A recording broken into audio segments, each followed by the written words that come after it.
Vsem vam, podjetnicam in podjetnikom, bi se zahvalil za zaupanje, možnost uvodnega govora ter predstavitve nekaterih svojih osebnih pogledov, spoznanj, ki sem jih razvil tokom mojega življenja.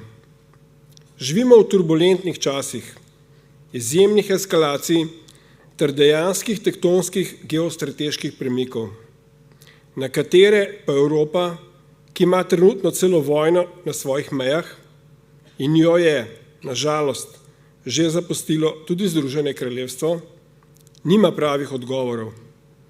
Posledično žal izgublja praktično na vseh kazalcih globalne konkurenčnosti ter se v svojem bistvu, vsebini, to je ekstremna birokratiziranost, ukvarja pravzaprav sama sabo.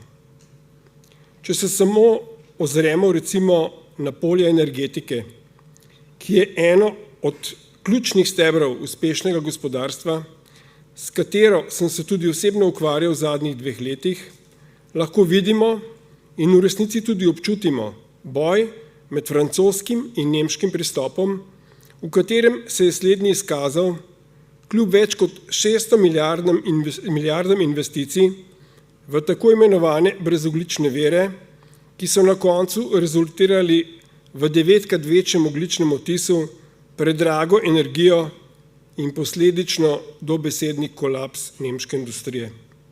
Vzporednice za Slovenijo, majhno državo, v katere gospodarstvo pa je pokazalo neverjetno odpornost in prilagodljivost na ekscesne situacije, ki smo jih doživljali v svoji polpretekli zgodovini. Mimogrede lahko omenim, da je prav letos mineva 50 let od velikega eksodusa slovenskih obrtnikov na Hrvaško, tudi moje družine. In da, vnovič se v danem trenutku moramo vprašati, zakaj nas konkurenčne države že prehitevajo. Če sem lahko takole malce ciničen, odgovore res ni težko najti. Najbrž ga pozna vsak med nami. Ker verjamem v Evropo združenih, a neodvisnih držav, ki posledično tekmujejo na prostem evropskem trgu, se v resnici moramo pogledati v ogledalo in ugotoviti, kje so naše slabosti. Moje skromno mnenje je, da tonemo v izjemni dilutaciji, predvsem vrednot kot so delavnost, poštenost in odnos do soljudi, ki so osnovni temeljni gradniki naših medčloveških odnosov. Izjemno nizek nivo komuniciranja, ki ga dnevno spremljamo in se odraža prav na vseh nivojih naše družbe, ki počasi postaja in pristaja reality show z izjemno globoko polarizirano publiko, ki jo vsebina in argumenti de facto več ne zanimajo. In ker sem se, kot že prej omenjeno, morda takole na prvi pogled naivno, a verjemite mi, da me je pri mojih letih leta že davno minila, res dejansko iz popolnoma altruističnih razlogov sam podal v odisejado, ki se je začela lansko leto kot civilna iniciativa za gradnjo JEK2, junija, ko sem želje in cilje iniciative na dogodku v Krškem predstavil predsedniku vlade dr. Robertu Golobu, ki jo je sprejel pozitivno in praktično takoj obenem imenoval Danijela Levičarja za državnega sekretarja za jedrsko energijo. Tako se je igra začela. Bilo je zanimivo, poučno in do današnjega dne so skoraj vsi relevantni igralci pokazali svoj pravi obraz. Globoke, predvsem osebne interese, ki kažejo na eno samo, žal res univerzalno resnico. It's all about money. Naša iniciativa, kateri člani so poleg mene, Jure Knez, Radko Luznar ter Matej Drobnič v vlogi koordinatorja, je medtem prerasla v gospodarsko interesno združenje, kateri se je pridružil tudi naš predsednik, Joc Pečečnik. Obenem pa smo zaradi začetne pasivnosti določenih relevantnih krogov v našem tipičnem podjetniškem duhu, just do it, sami prevzeli iniciativo ter se s priznano odvetnico Ano Stanič ter Paulom Murphyjem, strokovnjakoma na polju svetovne energetike, dogovorili za izdelavo študije in pregleda gradnje jedrskih objektov v zadnjih 20 letih, ki smo jo med drugim predstavili tudi Gen energiji.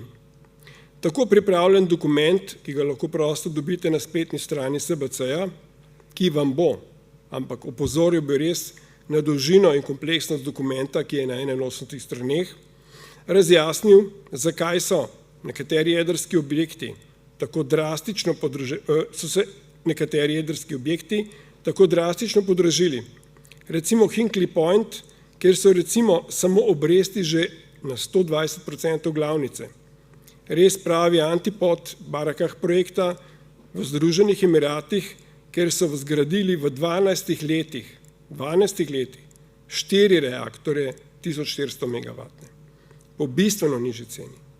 Glavni parametri, ki vplivajo na gradnjo, so poleg izpogajane cene še način financiranja, časovnica ter korupcija, ki bi se v primeri recimo 25% deleža privatnih investitorjev, kot smo predlagali v našem modelu financiranja, zelo verjetno drastično zmanjšala.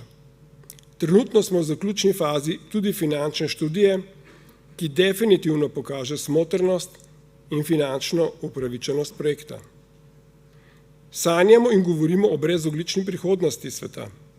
Zato bom navedel preproste, a zelo indikativne številke, ki jih lahko preverite na Electricity Maps appu.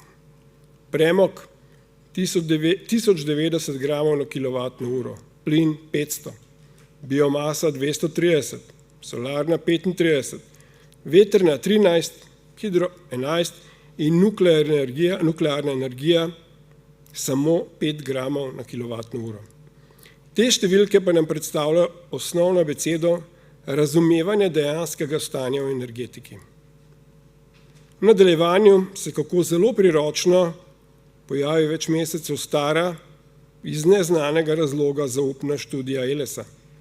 Seveda nekaj dni prepozno in širši javnosti dokaj nerazumljivim zaključkom, ki je navkljub vsemu povsem jasno pokazala, da je edini, daleč najcenejši in de facto skoraj brezogljični energetski sistem jedrski.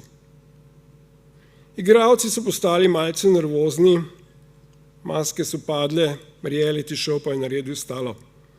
Kajti zaustaviti to je bilo treba proces, ki bi se začel najprej z eliminacijo starih utečenih praks, ter nato s prioritetno ter posledično hitro, transparentno, predvsem pa strani dela gospodarstva, privatnih investitorjev, ustrezno nadzorovano gradnjo drugega jedrskega bloka, ki bi ga po mnenju strokovnjakov dejansko lahko zgradili v 10 letih, kar bi slovenskemu gospodarstvu tudi z vključevanjem v dobavne verige dalo nov zagon, boljšo konkurenčnost in predvsem popolno in dolgoročno energetsko neodvisnost.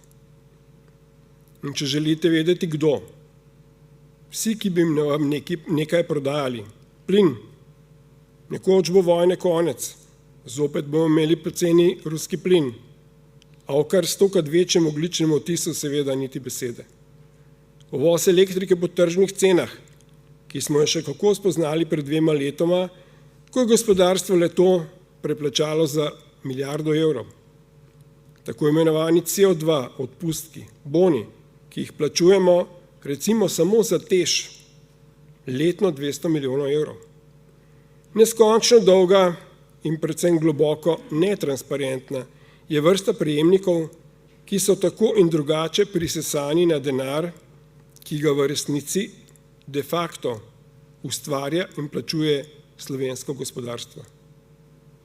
In za konec, ni mi žal ne časa, ne denarja. Bilo je zelo zanimivo, poučno, spoznal sem res izjemno sposobne ljudi in se od njih veliko naučil. Prišel pa sem do točke, ko vas na tem mestu lahko izzovem. Gospodarsko in interesno združenje je ustanovljeno pravzaprav za vas podjetnike.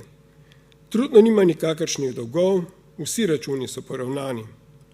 Res globoko premislite pred odločitvijo, ko in če se boste v dovolj velikem številku odzvali pozitivno, gremo naprej. Hvala.